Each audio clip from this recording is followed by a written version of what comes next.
Nombre chapitre 9. L'Éternel parla à Moïse, dans le désert de Sinaï, le premier mois de la seconde année après leur sortie du pays d'Égypte. Il dit, que les enfants d'Israël célèbrent la Pâque au temps fixé.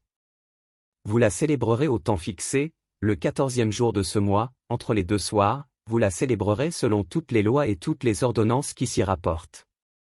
Moïse parla aux enfants d'Israël, afin qu'ils célébrassent la Pâque. Et ils célébrèrent la Pâque le 14e jour du premier mois, entre les deux soirs, dans le désert de Sinaï, les enfants d'Israël se conformèrent à tous les ordres que l'Éternel avait donnés à Moïse. Il y eut des hommes qui, se trouvant impurs à cause d'un mort, ne pouvaient pas célébrer la Pâque ce jour-là. Ils se présentèrent le même jour devant Moïse et Aaron. Et ces hommes dirent à Moïse, « Nous sommes impurs à cause d'un mort, pourquoi serions-nous privés de présenter au temps fixé l'offrande de l'Éternel au milieu des enfants d'Israël ?»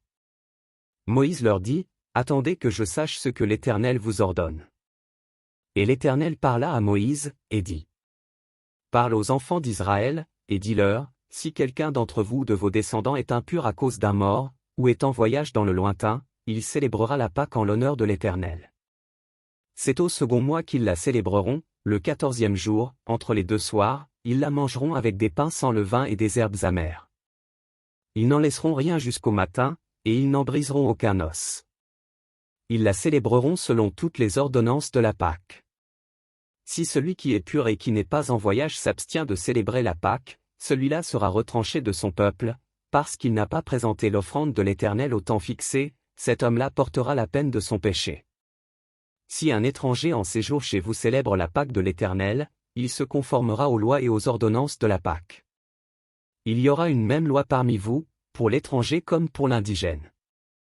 Le jour où le tabernacle fut dressé, la nuée couvrit le tabernacle, la tente d'assignation, et, depuis le soir jusqu'au matin, elle eut sur le tabernacle l'apparence d'un feu. Il en fut continuellement ainsi, la nuée couvrait le tabernacle, et elle avait de nuit l'apparence d'un feu. Quand la nuée s'élevait de dessus la tente, les enfants d'Israël partaient, et les enfants d'Israël campaient dans le lieu où s'arrêtait la nuée. Les enfants d'Israël partaient sur l'ordre de l'Éternel, et ils campaient sur l'ordre de l'Éternel, ils campaient aussi longtemps que la nuée restait sur le tabernacle. Quand la nuée restait longtemps sur le tabernacle, les enfants d'Israël obéissaient au commandement de l'Éternel, et ne partaient point. Quand la nuée restait peu de jours sur le tabernacle, ils campaient sur l'ordre de l'Éternel, et ils partaient sur l'ordre de l'Éternel. Si la nuée s'arrêtait du soir au matin, et s'élevait le matin, ils partaient. Si la nuée s'élevait après un jour et une nuit, ils partaient. Si la nuée s'arrêtait sur le tabernacle 2 jours, ou un mois, ou une année, les enfants d'Israël restaient campés, et ne partaient point, et quand elle s'élevait, ils partaient. Ils campaient sur l'ordre de l'Éternel, et ils partaient sur l'ordre de l'Éternel, ils obéissaient au commandement de l'Éternel, sur l'ordre de l'Éternel par Moïse.